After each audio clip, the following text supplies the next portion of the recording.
menjelang Hari Kemerdekaan Republik Indonesia.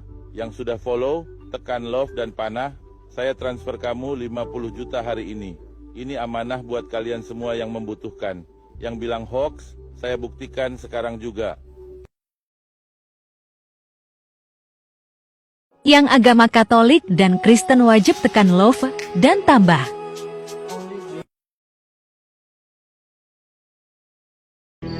Jadi, apabila kamu melihat pembinasa keji berdiri di tempat kudus, menurut firman yang disampaikan oleh Nabi Daniel, para pembaca hendaklah memperhatikannya. Maka orang-orang yang di Yudea haruslah melarikan diri ke pegunungan. Orang yang sedang di peranginan di atas rumah, janganlah ia turun untuk mengambil barang-barang dari rumahnya. Dan orang yang sedang di ladang, janganlah ia kembali untuk mengambil pakaiannya. Celakalah ibu-ibu yang sedang hamil atau yang menyusukan bayi pada masa itu.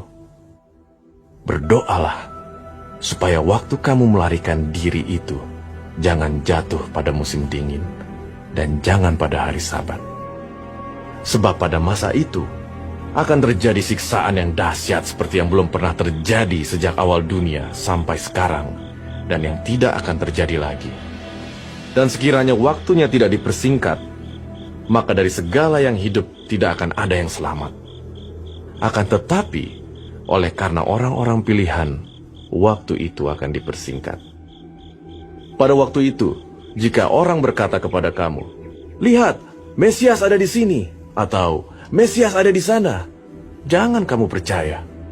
Sebab Mesias-Mesias palsu dan nabi-nabi palsu akan muncul, dan mereka akan mengadakan tanda-tanda yang dahsyat dan mujizat-mujizat, sehingga sekiranya mungkin mereka menyesatkan orang-orang pilihan juga. Camkanlah, aku sudah mengatakannya terlebih dahulu kepadamu. Jadi, apabila orang berkata kepadamu, "Lihat, ia ada di padang gurun," janganlah kamu pergi ke situ. Atau, "Lihat, ia ada di dalam bilik," janganlah kamu percaya. Sebab sama seperti kilat memancar dari sebelah timur dan melontarkan cahayanya sampai ke barat, demikian pula lah kelak kedatangan Anak Manusia. Di mana ada bangkai, di situ burung nazar berkerumun. Yakobus 1 ayat 27. Ibadah yang murni dan yang tak bercacat di hadapan Allah Bapa kita. Ialah mengunjungi yatim piatu dan janda-janda dalam kesusahan mereka, dan menjaga supaya dirinya sendiri tidak dicemarkan oleh dunia. Jangan langsung geser video ini. Saya menerima pesan dari Tuhan untuk kamu. Kamu yang melihat video ini, luangkan waktumu sejenak. Tapi sebelumnya tekan tanda love dan ikuti akun ini lewat video ini. Saya menerima pesan dari Tuhan untuk kamu. Kamu akan mampu melewati masa sulit kehidupan kamu. Dan kamu akan mampu menjalani hidup kamu dengan baik. Bahkan semua harapan kamu akan tercapai satu demi satu.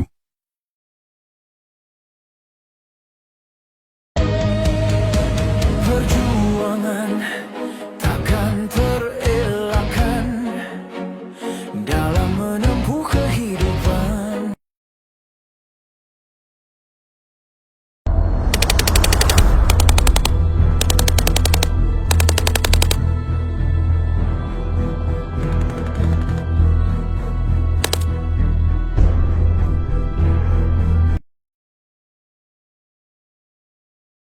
Tuhan akan kasih kepercayaan kita dalam banyak hal. Ketika apa? Ketika hidupmu suka membantu banyak orang, nilaimu bakal naik. Kepercayaan Tuhan akan nyata dalam hidupmu karena kamu bukan orang yang selfish, tapi kamu orang yang selfless. Orang yang gak terlalu mikirin dirinya sendiri dan seringkali mikir tentang apa yang aku bisa lakukan buat generasiku, apa yang aku bisa lakukan buat teman-temanku. Ya Tuhan, nyatakan di hidupku. Orang seperti ini gak kaget akan diangkat Tuhan tinggi, karena dia tidak hidup bagi diri sendiri.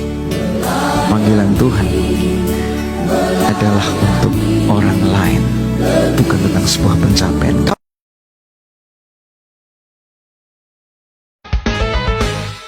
Dengan gadis aku pernah terluka, dengan janda aku juga kecewa.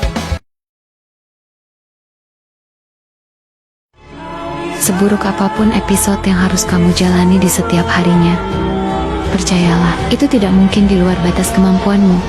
Allah tahu sabarmu sekuat apa, dan Allah juga tahu setabah apa hatimu. Jangan pernah berputus asa. Mungkin bisa jadi ini cara Allah mendewasakanmu. Jalani saja dengan ikhlas. Suatu saat, kamu akan melihat betapa indahnya buah dari kesabaran itu.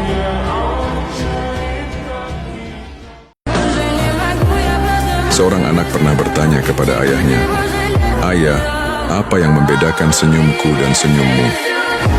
Sang ayah hanya tersenyum, lalu menjawab dengan lembut, "Nak, kamu tersenyum karena merasa bahagia, sedangkan ayah tersenyum karena melihatmu bahagia." Bagi seorang ayah, kebahagiaan anaknya adalah kekuatan. Senyum anaknya adalah alasan terbesar untuk tetap bertahan. Poin ke-11, kamu selalu menjadi pemenangnya. Kadang, menang itu bukan tentang siapa yang paling keras membalas, bukan siapa yang paling duluan menjelaskan, atau siapa yang terlihat lebih baik setelah semuanya selesai. Menang itu saat kamu tidak kehilangan dirimu sendiri. Mungkin kamu diam, mungkin kamu menjauh, dan mungkin orang lain mengira kamu kalah karena tidak lagi membela dirimu, karena tidak lagi berusaha menjelaskan apapun. Padahal, justru di sanalah kemenangan itu lahir. Kamu tetap utuh. Seperti yang kita bahas di poin sebelumnya, ketika kamu tidak lagi bermain dalam arena ego dan validasi, ketika kamu tidak lagi membuktikan bahwa kamu benar atau lebih layak, kamu sudah menang, bahkan sebelum ada yang menyadarinya. Karena yang kamu kalahkan bukan dia, tapi dorongan untuk menjadi seperti dia. Bayangkan kamu pernah disalahpahami, dituduh yang bukan-bukan, dijadikan cerita oleh orang yang tidak tahu apa-apa. Tapi kamu memilih untuk diam. Bukan karena kamu tidak tahu cara melawan, tapi karena kamu tahu harga dirimu tidak harus dipertontonkan di tengah kerumunan. Itulah yang membuatmu menang. Ketika kamu lebih memilih ketenangan daripada pembuktian.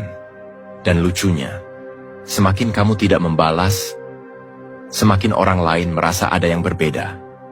Mereka mungkin mulai mempertanyakan diri mereka sendiri. Karena hanya orang yang benar-benar kuat, yang tidak perlu ribut untuk membela harga dirinya. Dalam banyak kasus, justru mereka yang tenang, yang akhirnya jadi pusat perhatian.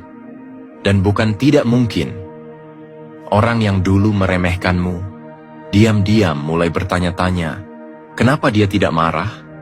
Kenapa dia bisa tetap biasa saja? Pertanyaan-pertanyaan seperti itu bukan tanda kamu lemah, tapi sinyal bahwa kamu telah mencapai level di mana kamu tidak perlu validasi siapapun untuk merasa bernilai. Kamu sudah memenangi satu hal yang paling sulit dimenangkan, diri sendiri. Tentu saja, ada kemungkinan kamu disalahpahami, dibilang dingin, atau bahkan dianggap menyerah. Tapi bukan itu yang penting. Karena kamu tidak hidup untuk menjelaskan semuanya pada orang yang bahkan tak peduli untuk benar-benar mengerti. Dan kalaupun mereka datang lagi, mencoba memulai dari awal, kamu tetap tidak perlu membuktikan apa-apa. Karena kamu sudah tahu, kamu tidak kehilangan apapun. Justru kamu menemukan sesuatu, ketenanganmu. Dan itulah alasan kenapa kamu selalu jadi pemenangnya. Merinding, ini ciri-ciri orang yang menyimpan pusaka gaib di tubuhnya tanpa disadari. Tidak semua pusaka berbentuk batu, keris, atau cincin. Ada juga pusaka yang menitis ke dalam diri manusia, biasanya turun dari leluhur yang dulu punya pusaka keramat, penjaga tempat suci, atau ahli ilmu tinggi. Energinya tidak kasat mata, tapi menyatu dalam darah dan napas keturunan mereka. Pertama, tubuh sering terasa berat di bagian tertentu, terutama punggung, bahu, atau tengkuk. Itu bukan karena lelah, tapi tanda ada energi gaib menetap di sana. Kedua, pernah mengalami mimpi yang sama berulang kali, seperti bertemu sosok berjubah, ular besar, atau tempat keramat yang tidak pernah kamu datangi. Biasanya